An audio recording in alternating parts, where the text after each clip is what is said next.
Jake Morrison wiped the sweat from his forehead as he carefully brushed dust from another alien artifact. The two suns of planet HD 2459 beat down mercilessly on his research site. As a xenorchaeologist, he was used to working in harsh conditions, but today felt different. Something in the air made his skin prickle with unease. That's when he heard it, the deep boom of explosions in the distance. Jake looked up to see flashes of light in the purple sky, followed by the screech of engines.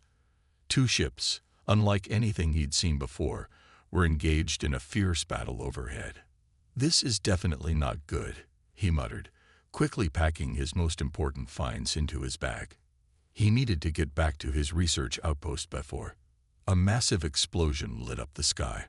One of the ships, sleek and silver with glowing blue markings, took a direct hit to its engines. It spun wildly, trailing smoke and debris, before crashing into the rocky valley about half a mile from Jake's position. The other ship, darker and more menacing, circled the crash site once before speeding away into the atmosphere. Jake waited, counting to 100, making sure no other ships appeared. His common sense told him to run back to his outpost and call for help. But something else, that uniquely human trait of curiosity mixed with compassion, made him head toward the crash site instead. The wreckage was still smoking when he arrived. Pieces of advanced technology he couldn't even begin to understand were scattered across the rocky ground. The ship's hull had split open like a cracked egg, revealing its inner workings. That's when he saw her. She was humanoid, but definitely not human. Her skin had a slight silvery sheen, and her hair was pure white, despite her young appearance. She wore some kind of advanced armor that was now badly damaged, and a strange sword-like weapon that glowed with plasma energy lay next to her outstretched hand. Jake recognized the markings on her armor from his research. She was Arcturian, a member of one of the most feared warrior races in known space. Humans had only limited contact with them, but everyone knew to stay out of their way. The alien warrior was badly injured. Blue blood seeped from several wounds, and her breathing was shallow and ragged. As Jake approached cautiously, her eyes snapped open. They were completely silver, with no visible pupils. She tried to reach for her weapon, but couldn't move without causing herself more pain.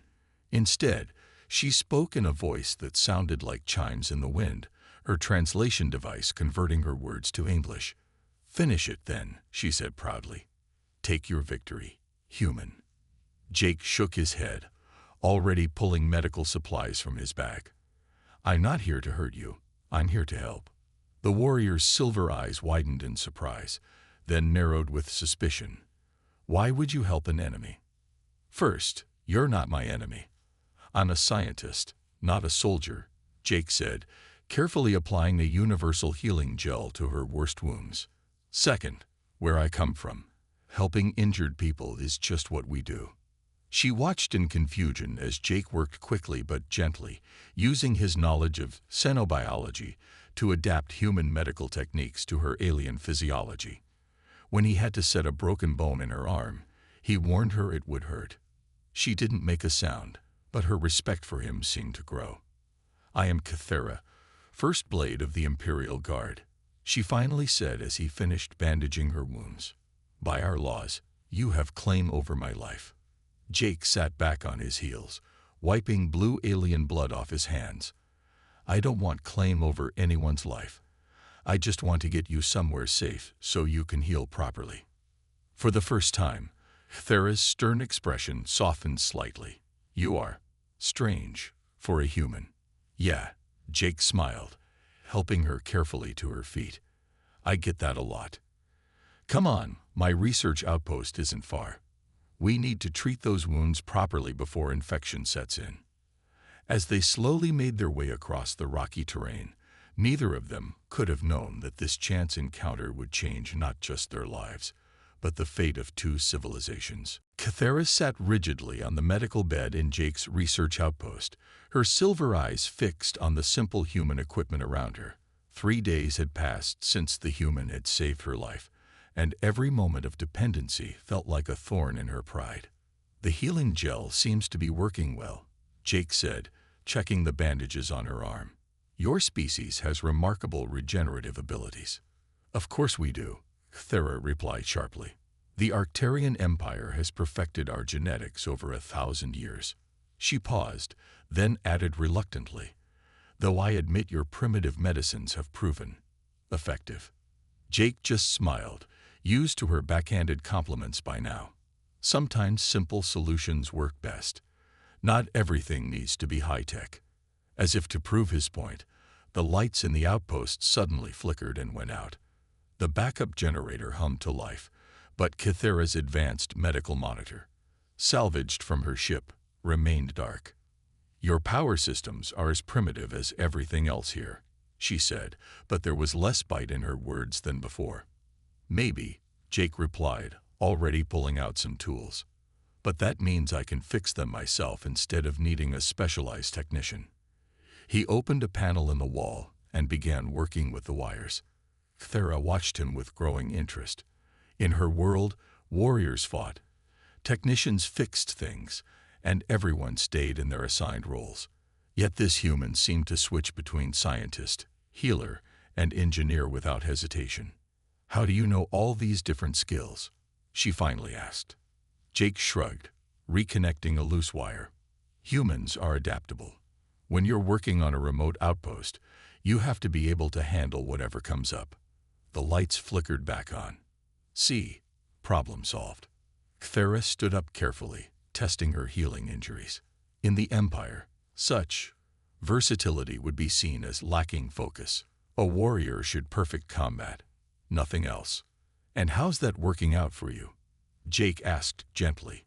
Your perfect warrior technology failed during the battle, but you're alive because of some basic medical supplies and an archaeologist who likes to tinker. For the first time since he'd met her, Kthera looked uncertain.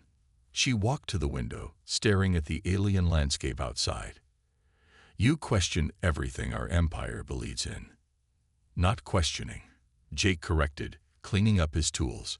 Just suggesting there might be different ways of doing things. Thera turned to face him, her expression troubled. I owe you a life debt. By our laws, my life is yours to command. She straightened her spine, clearly hating every word. What do you demand of me? Jake set down the tools and looked her in the eyes.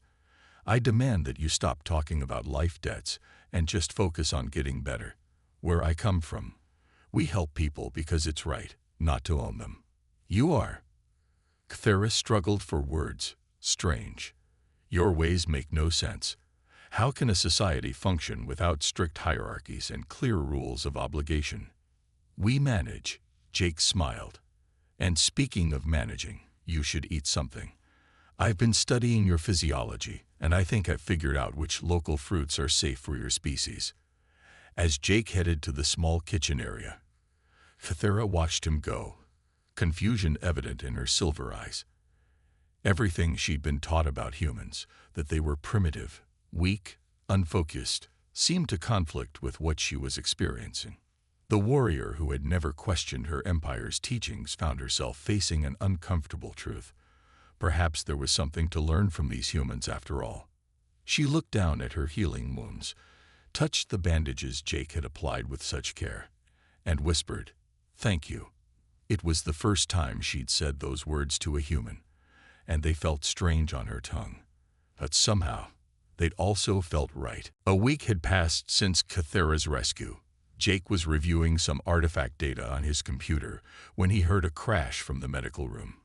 He rushed in to find Kthera standing in her full armor, which she'd finally repaired, her plasma blade ignited and glowing with blue energy.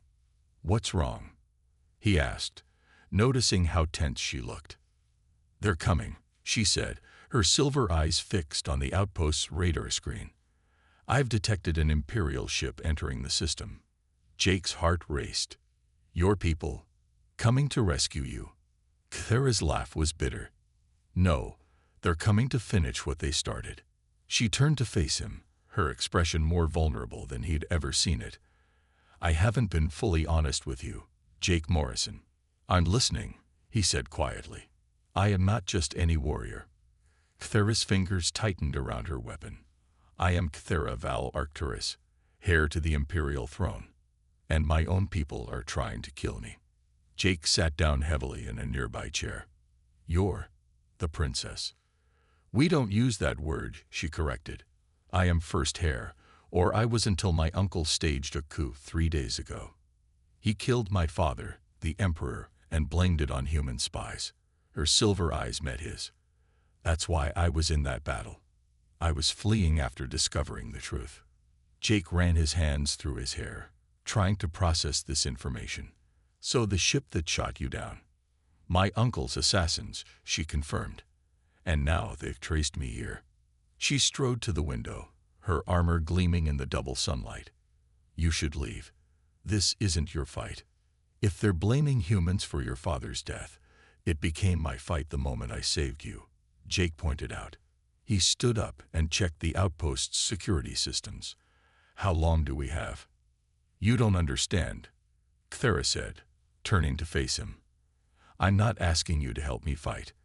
I'm asking.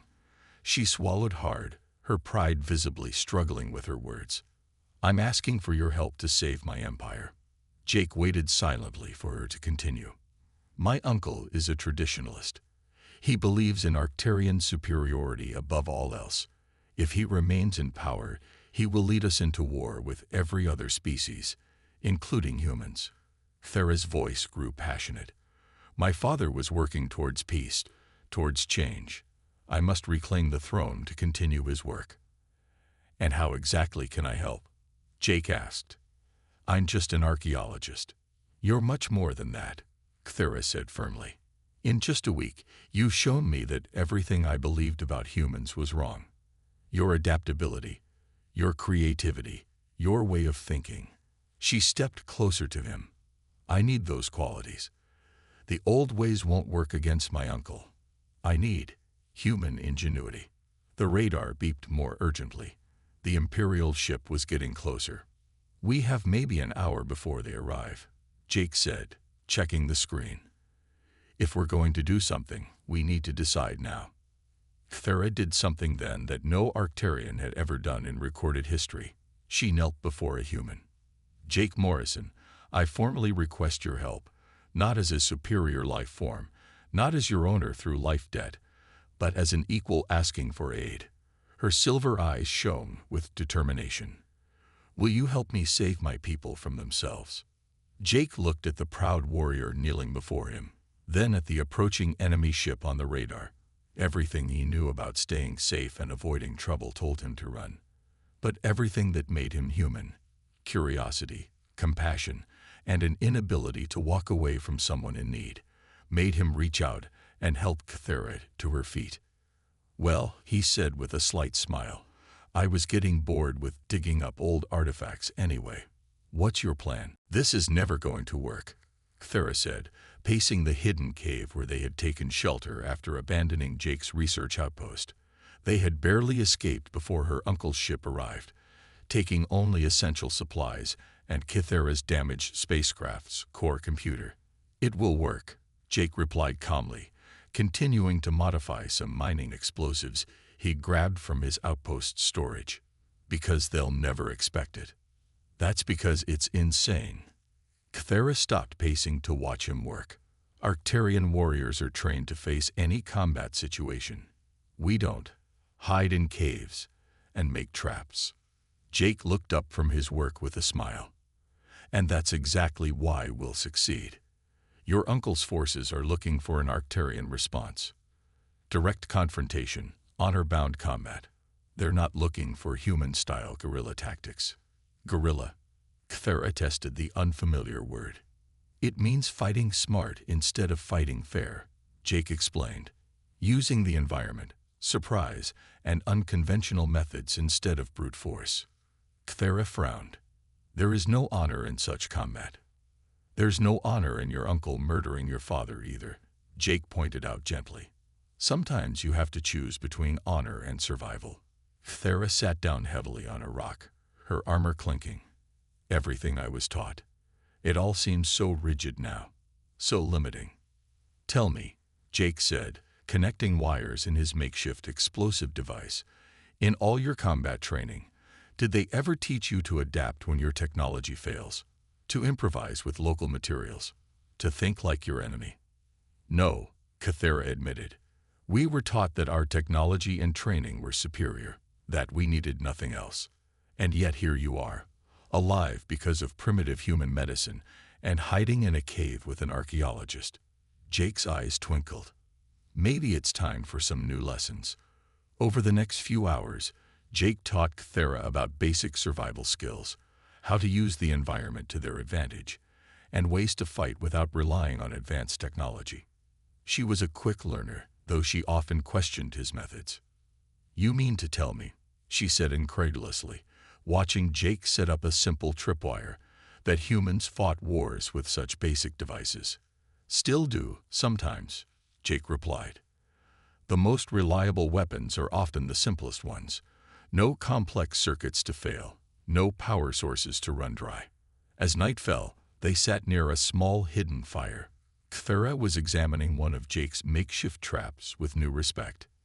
"I've been thinking," she said slowly. "Perhaps this is why humans have survived despite their technological limitations. You never stop adapting, learning, finding new ways to overcome challenges. While your people, we became comfortable, rigid, so convinced of our superiority that we stopped growing." Kythera's silver eyes reflected the firelight. "My father saw this. He tried to change things, to learn from other species. That's why my uncle killed him." Jake nodded thoughtfully. "And that's why your uncle's forces will never expect what we're planning. Because it's not Arcturian." "Exactly. Tomorrow, when they track us to this valley, they'll be looking for an Imperial hare making her last stand. Instead, Kythera finished, a new light of understanding in her eyes, they'll find human ingenuity waiting for them." Jake grinned. "Now you're thinking like a guerrilla warrior." Kythera stood up, her proud bearing now tempered with something new, adaptability. "Teach me more, Jake Morrison. Show me how humans think, how they fight, how they survive against superior forces." "First lesson of human survival," Jake said, pulling out a rough map of the valley. "Always have a backup plan for your backup plan." As they bent over the map together, Kythera realized she wasn't just learning new fighting techniques.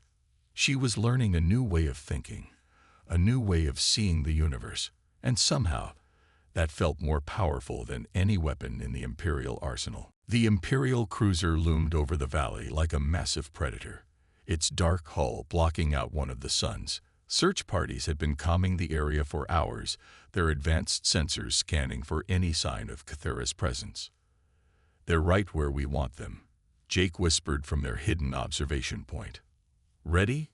Kythera nodded, checking her plasma blade one last time. "I still can't believe I'm following a human battle plan." "Technically, it's not a battle plan," Jake grinned. "It's a heist." Before Kythera could respond, the first of Jake's makeshift explosives detonated on the far side of the valley. The search parties immediately turned toward the sound, their sensors detecting the burst of energy. "Such an obvious distraction," Kythera muttered. "They'll never." A second explosion cut her off. Then a third, each one larger than the last. The Imperial forces spread out, moving to investigate each blast. Jake had mixed different local minerals into each device, creating energy signatures that mimic damaged Arcturian technology. "See," Jake said, "they're looking for what they expect to find. Signs of your damaged ship or weapons. Now comes the fun part." They moved quickly down the rocky slope, using the natural terrain for cover just as Jake had taught Kythera. The Imperial cruiser had landed to deploy its search parties, its main ramp lowered and guarded by only 2 soldiers. "Remember," Jake whispered, "we're not trying to fight them. We just need to get to the communication array." Kythera finished. "I remember your plan, human." Jake activated the next series of explosives, these ones loaded with local vegetation that created thick, acrid smoke. The guards at the ramp lifted their weapons, but the wind carried the smoke right into their faces. Their advanced sensors, calibrated for detecting energy weapons and explosives, were useless against simple burning plants. Thera moved with incredible speed, reaching the guards before they could clear their vision. 2 quick strikes with the hilt of her plasma blade, and they were unconscious. "Non-lethal takedowns," she said proudly. "Another human tactic I never considered before." They slipped into the ship, using Kythera's knowledge of Imperial vessel layouts to navigate the corridors. When they encountered crew members, Kythera's presence and commanding tone made them snap to attention before Jake's modified stun weapon put them to sleep. "The communication array is just ahead," Kythera whispered, "but it will be guarded." "Then it's time for the last distraction," Jake said, pulling out his final device. He'd modified the core computer from Kythera's crashed ship, programming it to broadcast an emergency signal. When he activated it, alarms blared throughout the cruiser. The guards at the communication array rushed out to respond to the apparent crisis. "The oldest trick in the human book," Jake said as they slipped into the now unguarded room. "Fire alarm." Kythera moved to the main console while Jake watched the door. Her fingers flew over the controls, uploading the evidence of her uncle's treachery that she'd managed to gather before fleeing the capital. "Broadcasting now," she said. "Every Imperial communication channel will receive proof of my father's murder." Suddenly, heavy footsteps echoed from the corridor. "Someone's coming," Jake warned. "Done." Kythera stepped back from the console. "The truth is out. Even my uncle can't suppress it now." The footsteps grew closer. Kythera ignited her plasma blade, its blue glow filling the room. "Ready for a fighting retreat." Jake checked his modified weapon and smiled. "I thought you'd never ask. But remember, fight smart, not fair," Kythera finished. "You've taught me well, Jake Morrison." The door burst open, and Imperial troops poured in. But they found something they weren't prepared for: an Imperial hare fighting with human cunning, and a human fighting with Arcturian precision. Together, they were something entirely new in the galaxy. And they were just getting started. The fight through the Imperial cruiser's corridors was unlike anything either of them had expected. Instead of meeting fierce resistance, Jake and Kythera found themselves facing increasingly uncertain opponents. Many young Imperial warriors hesitated when they saw their rightful heir fighting alongside a human. "Hold." A young officer blocked their path, his plasma rifle wavering. "First heir, is it true? What we just heard in the broadcast about Lord Arcturus?" Kythera lowered her blade slightly. "Every word. My uncle murdered your emperor, my father, because he wanted to keep our empire locked in the past." The officer's silver eyes darted between Kythera and Jake. "And the human. He helps you willingly." "More than that," Kythera said proudly. "He has taught me that true strength comes from being willing to learn and change." She straightened to her full height. "Look at how a single human with primitive technology helped me infiltrate our most advanced warship. Imagine what our empire could become if we stopped pretending we had nothing to learn from others." The officer slowly lowered his weapon. Behind him, other young warriors did the same. "The old generals speak of maintaining purity," the officer said. "But many of us, we've seen other worlds, other ways. We've wondered." "Then wonder no longer," Kythera declared. "Help me create an empire that grows stronger through understanding, not isolation." Suddenly, alarms blared through the ship. An older voice crackled over the intercom. "This is General Vex. The first heir has been corrupted by human influence. All loyal warriors are ordered to terminate both her and the human immediately." The young officer straightened his spine. "First heir, take the emergency lift to the bridge. We'll hold off anyone who tries to follow." He looked at his fellow warriors. "It's time to choose between blind loyalty and true honor." As if to emphasize his words, heavy footsteps approached from both ends of the corridor. The elite Imperial guards, the old guard loyal to Kythera's uncle, were closing in. "Go." The young officer and his warriors formed defensive positions. "We'll hold them here." Jake and Kythera raced for the emergency lift. As the doors closed, they saw the corridor erupt in plasma fire. young warriors fighting for a new future against those desperate to preserve the past. "I never expected this," Thera said as they ascended. "A generational divide among my own people. Sometimes the young see what the old refuse to acknowledge," Jake replied, checking his modified weapon. "That change isn't just inevitable, it's necessary." The lift stopped at the bridge level. As they stepped out, they found themselves facing General Vex himself, flanked by his most loyal guards. "So," the old general sneered, "the first hare returns with her pet human. Your uncle was right. You're as weak as your father." "My father was strong enough to admit we could learn from others," Cthera shot back. "Something you've never had the courage to do." "Courage," Vex laughed. "What courage does it take to abandon our ways? To pollute our strength with inferior ideas?" "About as much courage as it takes to murder an emperor in his sleep," Jake said quietly. "Right, General. You helped Cthera's uncle with that, didn't you?" The general's face twisted with rage. "Kill them both," he ordered his guards. "The Empire must remain pure." But as his guards raised their weapons, more young warriors appeared from side corridors, weapons ready. "The Empire must grow stronger," Cthera corrected. "And today, it will, whether you like it or not." The bridge erupted into chaos, but it wasn't just a battle between warriors. It was a clash between past and future, between isolation and growth, between fear of change and hope for something better. And in the middle of it all, a human and an Arcturian fought side by side, showing everyone who watched that the greatest strength comes not from standing alone, but from standing together. The battle on the bridge was fierce but short.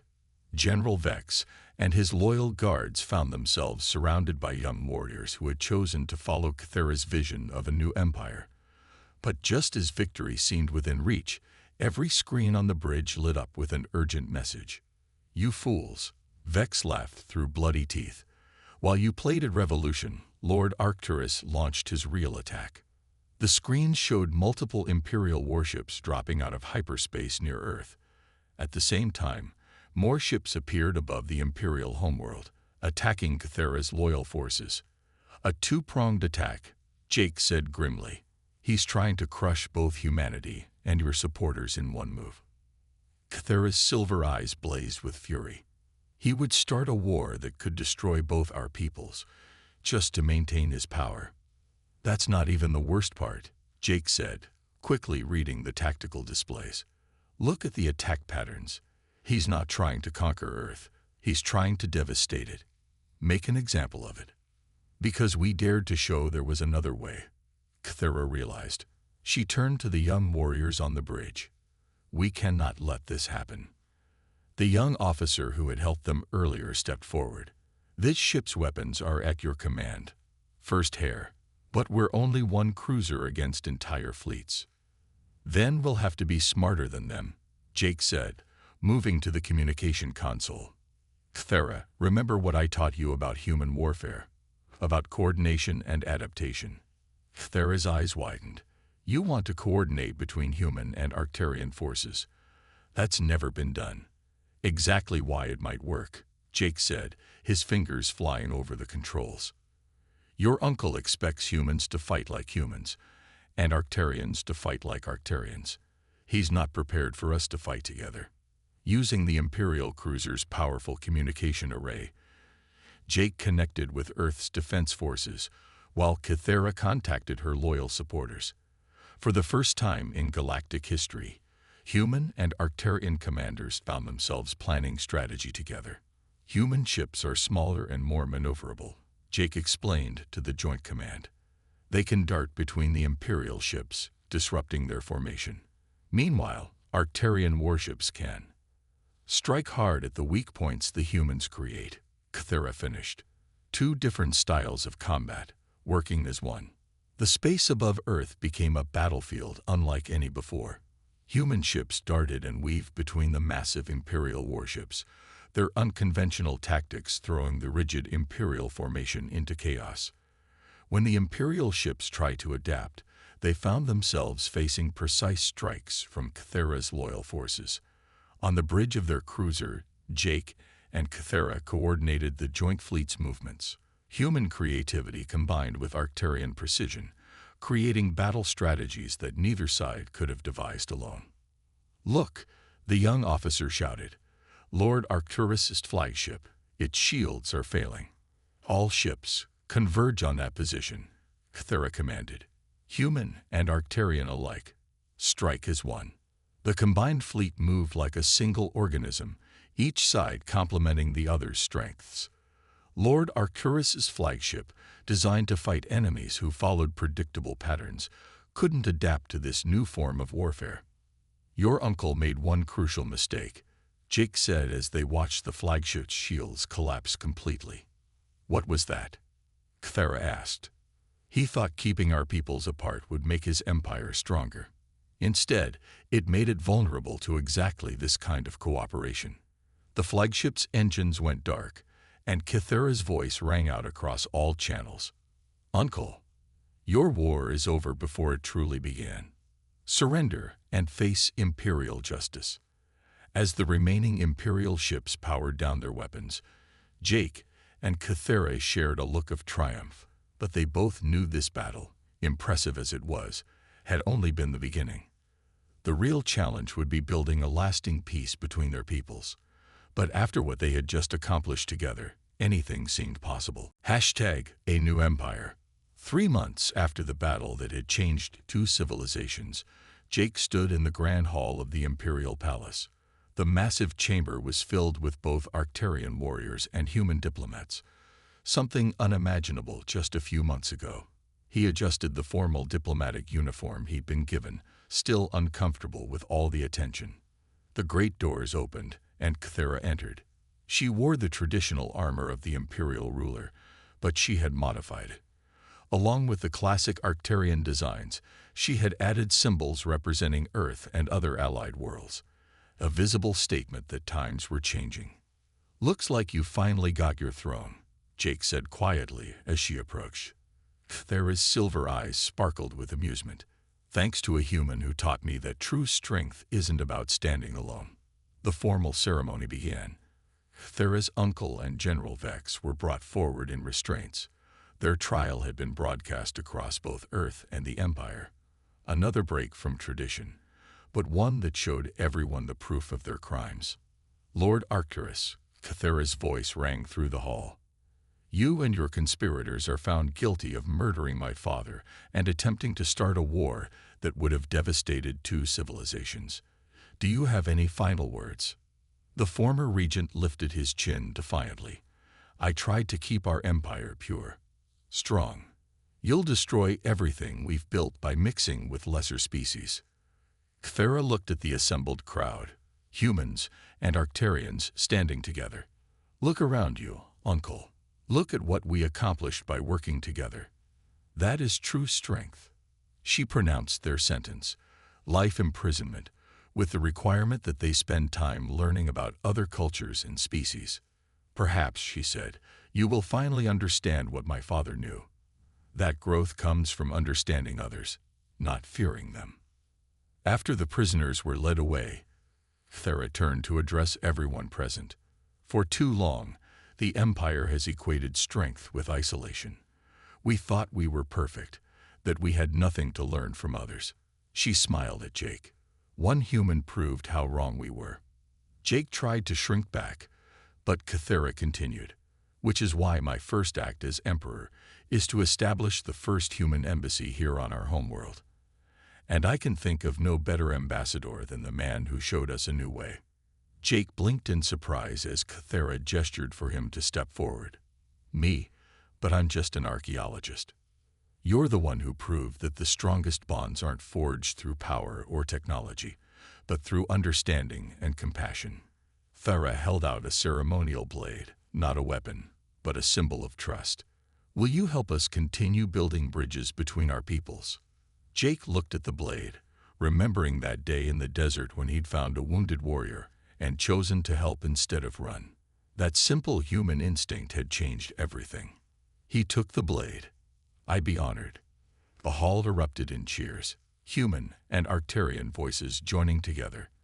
As the formal ceremony ended and the celebration began, Jake watched young Arcturian warriors eagerly talking with human diplomats, sharing stories and ideas, having second thoughts about accepting. Cthera asked, joining him. Jake shook his head, just thinking about how this all started. You know, most archaeologists hope to discover ancient artifacts that change our understanding of history. And instead, I helped make history. He smiled. Though I have to ask, did you ever imagine this would happen when I found you in that crashed ship? Cthera laughed. Something Arcturians were doing more often these days. A human teaching an imperial heir about warfare. Humans and Arcturians fighting side by side. An archaeologist becoming an ambassador. She shook her head. Never. But that's what humans taught me. Sometimes the best future is one you never imagined possible. Together, they watched their peoples mingling, learning from each other, growing stronger through unity rather than division. It wasn't just a new chapter in their histories. It was a whole new story waiting to be written. And it had all started with one human choosing compassion over fear.